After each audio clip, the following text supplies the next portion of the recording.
अगर कभी दिल्ली की रूह को महसूस करना हो, उसकी सांसों में घुली तहजीब, रंग और स्वाद को देखना हो, तो आपको खारी बावली जरूर जाना चाहिए।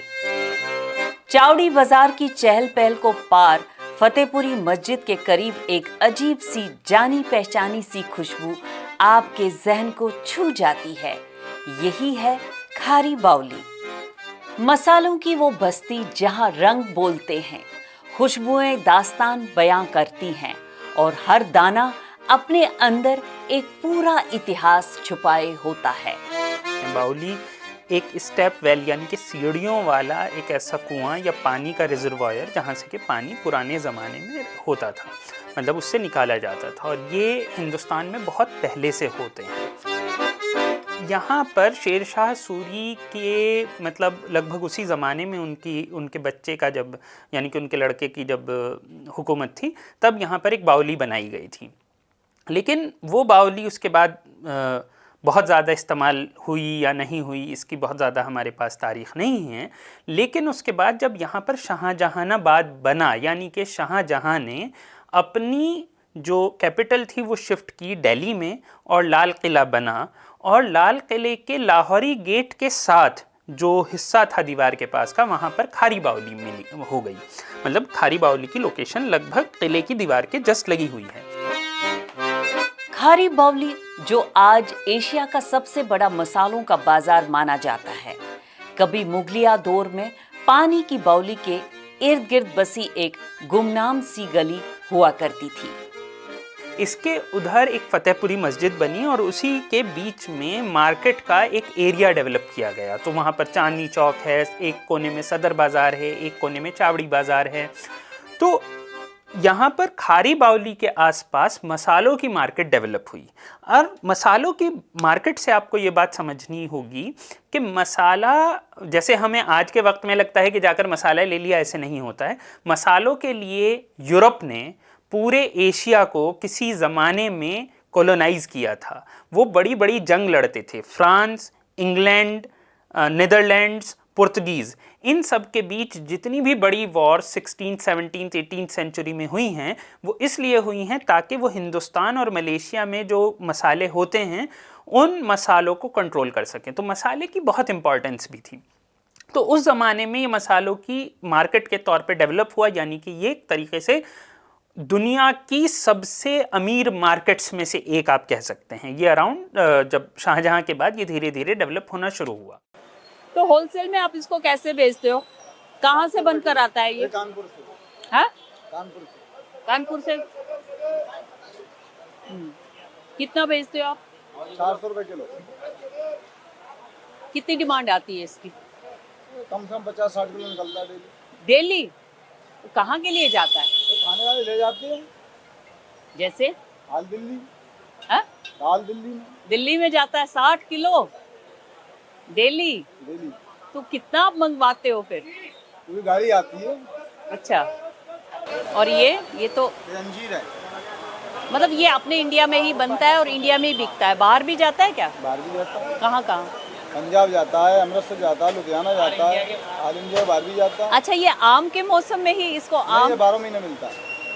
तो बनता किससे? आम से ही बनता है ना, कच्चे आम से। जाफरान से लेकर सौंठ, दालचीनी से लेकर काली मिर्च, यहाँ हर वो चीज मिलती है जो एक रसोई को रूह देती है।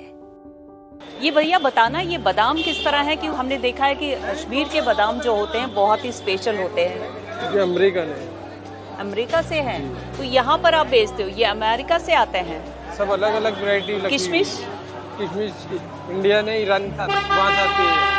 अच्छा, तो यहाँ पर आप होलसेल में इसको बेचते हैं, क्या भाव में बेचते हैं? जब ये अमेरिका से कैसे बन के आता है? ये गाड़ियों में आता है, गाड़ियों में मंडी में आता है, फिर मंडी से हमें मंगाना पड़ता है। तो किशमिश कहाँ से आता है? और बताइए। अलग अलग जगह की होती है, ईरान की भी है, इंडियन की भी है, नासिक वाली। तो ये कहाँ की है? ये नासिक वाली है।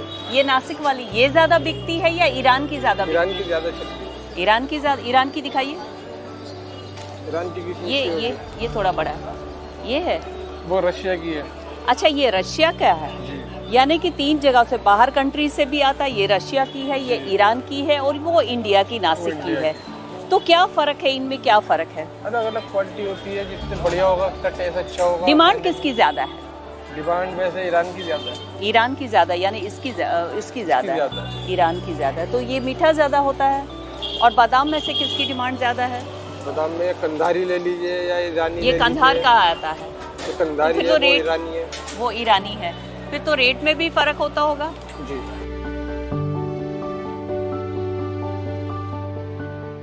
इसका जो आज का जो आप रूप देखते हैं वो रूप लगभग आता है 20th सेंचुरी में।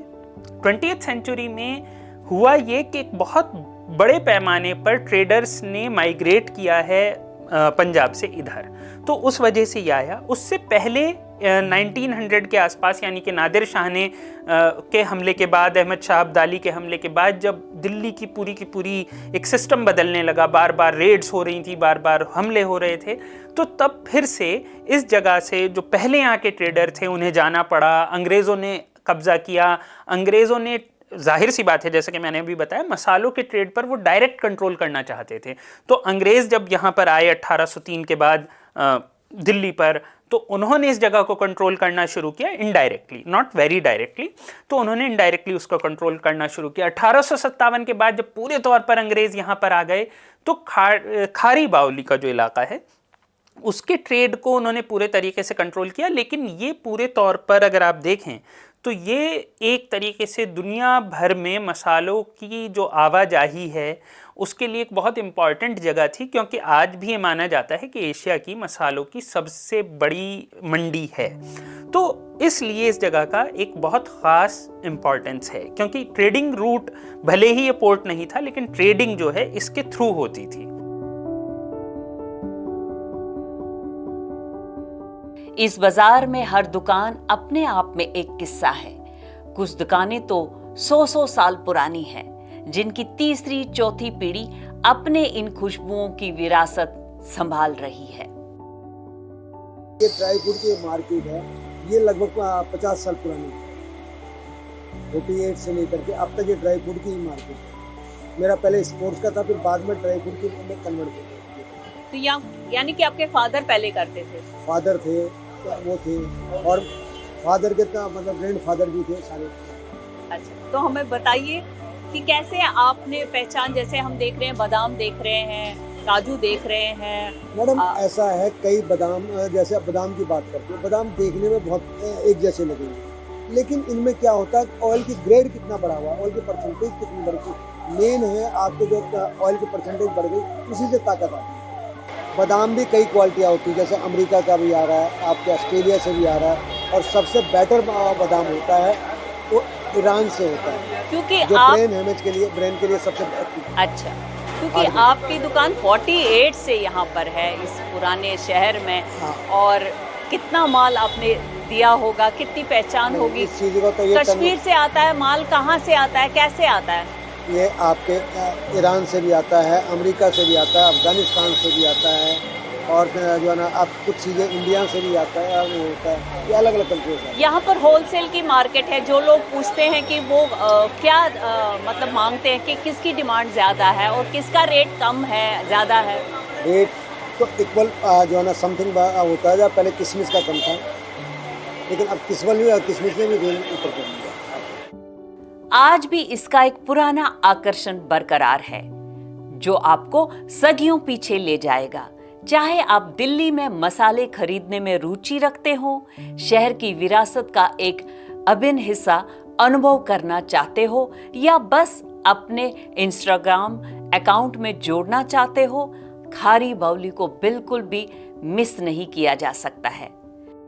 मतलब इतना ओपन रखने के बाद भी बहुत बढ़िया खुशबू है। ये कहाँ से, आसाम से आती है? तो कैसे आती है आपके पास? बल्क पे आती है? बल्क पे आती है, कट्टे आते हैं। तो जो ओपन में, जैसे ये खुला आपके पास चाय है, ये कितने लोग ले जाते हैं? क्योंकि चाय तो सभी को चाहिए इंडिया में। सभी ले जाते हैं, बढ़िया, एकदम बढ़िया चाय है। कहाँ से? लोकल ब्रांड बहुत। कहाँ जाता है? बाहर भी ले जाते हैं। अच्छा, पैकेट में और इसमें क्या फर्क है? वो कंपनी से अटैच होता है।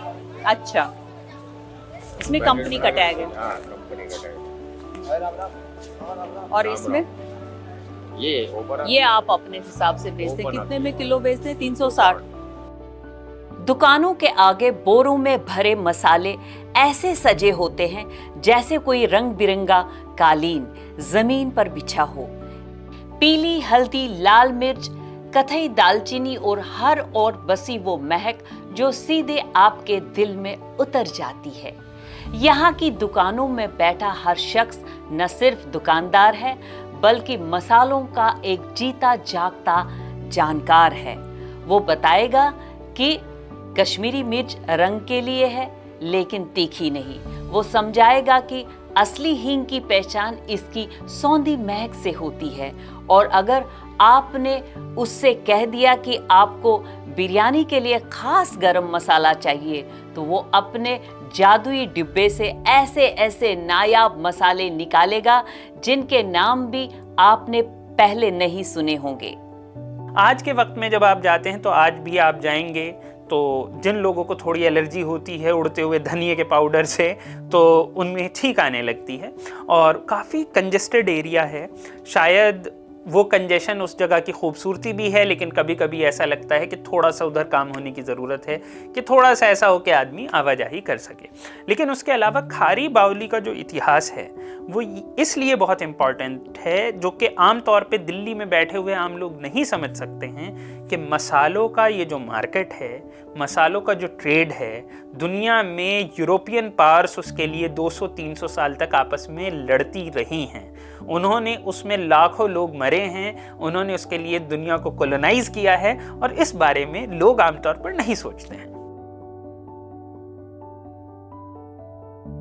आज हमारी आपकी 5वीं जनरेशन यहाँ पे वर्किंग कर रही है और हम बिफोर इंडिपेंडेंस से हम यहाँ पे एग्जिस्ट करते हैं और भाई धीरे धीरे जैसे जैसे समय बढ़ता जा रहा है एक्सपीरियंसेस हमारे और बढ़ते जा रहे हैं। शुरू के अंदर एक्सपीरियंसेस हमारे पास में किसानों से थे, अब किसानों से बदल के हमारे पास ट्रेडर्स आ गए हैं, ट्रेडर्स से बदलकर अब आज के पास में हमारे पास में ऑन स्क्रीन हम काम कर रहे हैं बाइंग सेलिंग का। ऑन स्क्रीन काम करने पे जैसे टाइम चेंज हुआ है, सिस्टम चेंज। अब हम मसालों की बात करें तो मसालों का दिल्ली जो है हमारा, जैसे हिंदुस्तान का दिल हम दिल्ली कहते हैं तो मसालों का दिल भी दिल्ली ही है क्योंकि दिल्ली से ही सारे जायके, सब तरह के जायके अवेलेबल हैं यहाँ पे। चाहे कोई कम मसाला खाना पसंद करता हो, चाहे लाइट, चाहे तीखा, हर तरह का मसाला यहाँ पे अवेलेबल रहता है। खड़े मसाले, बिल्कुल खड़े मसाले। हाँ।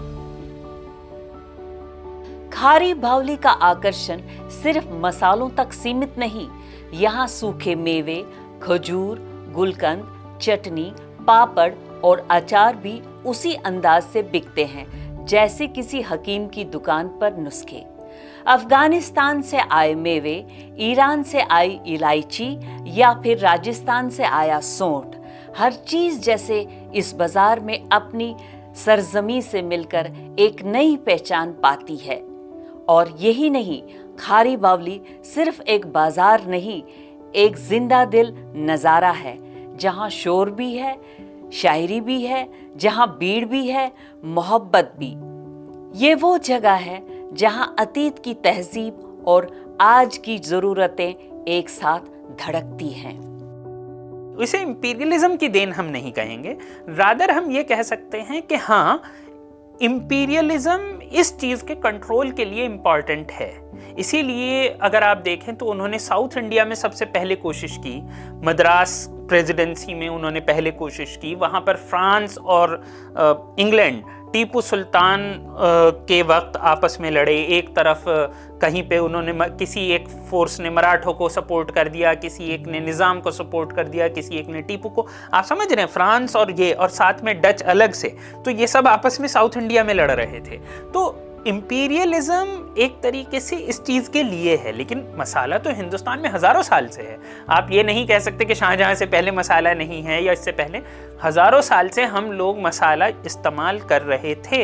हिंदुस्तान में आप उठा के देखेंगे, आप यहाँ पे हज़ारों साल का हमारा इतिहास है, लेकिन यूरोप नहीं जानता था। और यूरोप ने जब इसे जाना तो यूरोप को ये लगा कि ये क्या चीज़ है, और उन्होंने इसे बहुत महंगा बेचा। और इस वजह से एक ये और एक नील की खेती भी एक चीज़ है। तो इसके कंट्रोल के लिए कॉलोनाइज उन्होंने किया, इंपीरियलिज्म को एक तरीके से फॉर्मलाइज किया, ख़ास तौर पे साउथ एशिया और साउथ ईस्ट एशिया में।